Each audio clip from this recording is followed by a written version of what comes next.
In 1993, a family moved into a house in Kansas. And within days, something inside that house began to make itself known. Tony and Deborah Pickman believed they had finally found a quiet place to start a new chapter of their lives, along with their young baby. At first, the house seemed completely normal, old, quiet, but nothing that would make a family want to leave. For the first few days, everything felt ordinary. The family unpacked their belongings, settled into the house, and began their new life. But then, Deborah began noticing something strange about her baby. The child would often stare into one particular corner of the room, as if someone was standing there. At first, Deborah tried to ignore it. Babies stare at empty spaces all the time, right? But this kept happening. Then the family dog started barking at the same empty hallway. There was nothing there. At least, nothing the family could see. A few nights later, Tony woke up suddenly. He had heard something moving somewhere inside the house. When he looked toward the hallway, the house was completely silent, and then the sound came again. Tony grabbed a flashlight and began walking through the house. Every room was empty, but the feeling that someone was watching him never went away.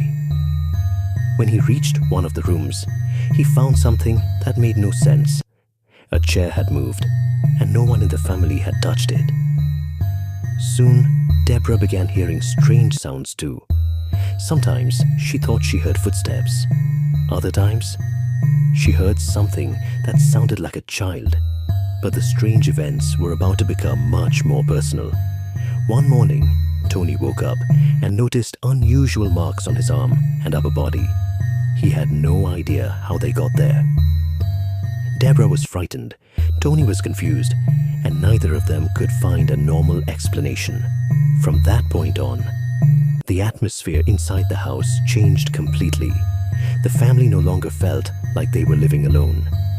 Then came the moment that would change everything. According to the stories surrounding the house, a young girl began appearing inside it.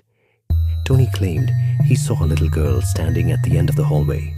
She was completely still, and she was looking directly at him.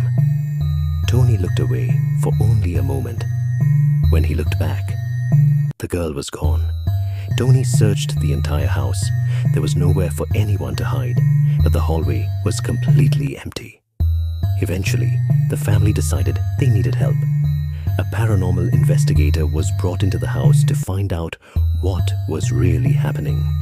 He brought recording equipment and other devices into the house. The goal was simple: find evidence. The investigator slowly moved through the same rooms where the family had experienced the strange events. And then, something unusual happened. One of the devices began showing an unexpected reading. But was it paranormal? Or was there another explanation? The investigator entered one of the rooms alone. For several seconds, nothing happened. Then, he heard something behind him. Something appeared near the doorway, but the investigator didn't notice it. By now, Tony was no longer comfortable being alone in the house. Every sound made him turn around. And then, one night, a door began moving on its own. There was no one on the other side. Deborah began keeping the baby close to her, because whatever was happening inside the house seemed to be getting closer to the family. And then, the little girl appeared again, standing at the end of the hallway, watching. After investigating the house, the investigator reviewed everything they had collected: the recordings, the reports, the unexplained experiences. Eventually, the family decided they had experienced enough. They left the house behind. But leaving the house didn't erase what they had seen. The house remained quiet, empty. Or at least, that's what it looked like, because according to the legend, someone may still be standing inside that house. And maybe the scariest question isn't whether the house was truly haunted.